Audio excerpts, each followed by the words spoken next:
Hello everyone, in this video I will be showing you guys how you can add the watermark on CapCut PC.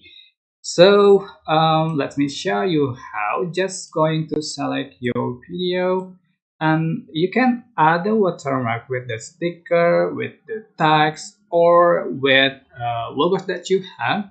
But in this section I'm going to create a watermark with the text. Just going to select text and the bold text. So change the text, for instance, um, just for the position and size like so, and just for the duration until the finish the video.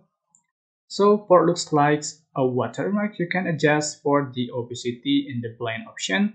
So just lower its opacity like so. Okay, yeah, we go.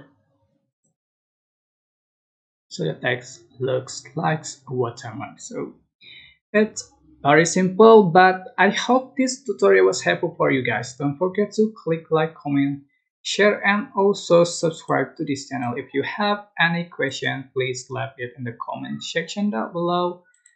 Thank you so much for watching. Bye.